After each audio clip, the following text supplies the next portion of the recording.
राधे राधे। आपका चुप रहना सही है या गलत? वो कहावत तो आपने सुनी होगी, एक चुप 100 को हराता है। ये सच है कि एक चुप 100 को हराता है। आप चुप रहेंगे, समस्या आपकी ख़त्म हो जाएगी। एक मूर्ख को उसका सही जवाब यही होगा कि आप चुप हैं। उससे बहसबाजी करना या उसे कुछ समझाना उसे कुछ कहना, उससे बेहतर है कि आप चुप रहें, उसे आप कोई जवाब ना दें। उससे बेहतर उसके लिए कोई जवाब हो ही नहीं सकता। लेकिन यहाँ पर मूर्ख के लिए ये सही है कि आप एक मूर्ख को जवाब देने से, उससे बहसबाजी करने से बचने के लिए चुप हैं।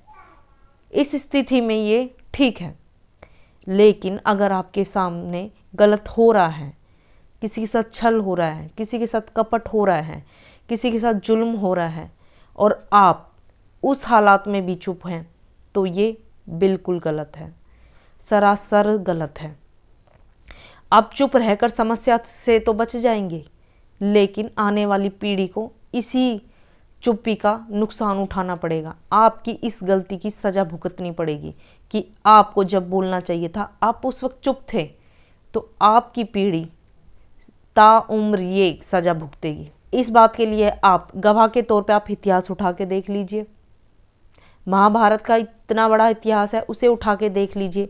जब द्रौपदी के साथ गलत हो रहा था, पूरी सभा के लोग गलत होते हुए चुपचाप सिर झुकाए देख रहे थे। वो चाहते तो उस गलत को होने ही ना देते, उसको वो तुरंत की तुरंत रोक लेते, लेकिन नहीं, उन्होंने मौन व्रत धारण कर लिया, चुप होके सब कुछ देखते रहे।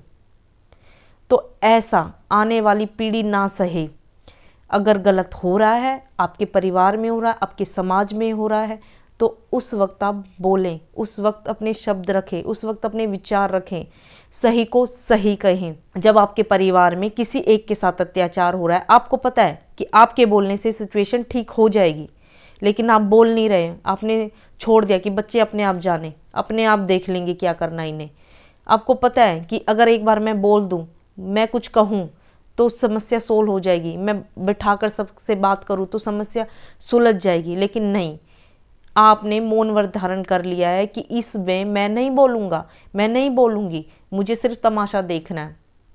और तमाशा इस कदर बढ़ जाता है, इस तरीके से आपके चुप रहने से बात इतनी ज़्यादा बिगड़ जाती है कि आपका अच्छा खासा हंसता खेलता घर बिखर कर रह जाता है। वो पुरानी फिल्में तो आपने देखी होंगी, जिसमें होता है ना कि एक सास होती है, उसका राज चल रहा है पूरे परिवार पर, वो उसे डरती हुई काम कर रही है, इधर से वो जो चाह रही है वो सबसे वो करवा रही है, अपना हुक्म चला रही है। उसका जो बेचारा पति होता है बुढ़ा, वो बस एक लाठी लेकर इधर से उधर घूम रहा है, बस बोल रहा है सत्यवती रुक जा रुक जा, इससे ज़्यादा वो कुछ नहीं बोल रहा। लास्ट में जब काफ़ी चीज़ें बिगड़ जाती हैं, काफ़ी कुछ ख़त्म हो जाता है, तब वो बुढ़ा अपना मुंह खोलता है और कहता है कि आज तक मैं सिर्फ इसलिए चुप रहा था कि इस घर की शांति बनी रहे, लेकिन इतने दिनों से मैं देखता आ रहा हूँ, शांति तो छोड़ो, कुछ भी नहीं बचा है, सब कुछ ख़त्म कर दिया। अरे यार, जब पहले से ही आपको पता था कि आप इंटरफेयर करोगे, आप बोलोगे, आप समझाओगे, चीज़ें ठीक हो सकती थी, तो उस वक्त क्यों नहीं?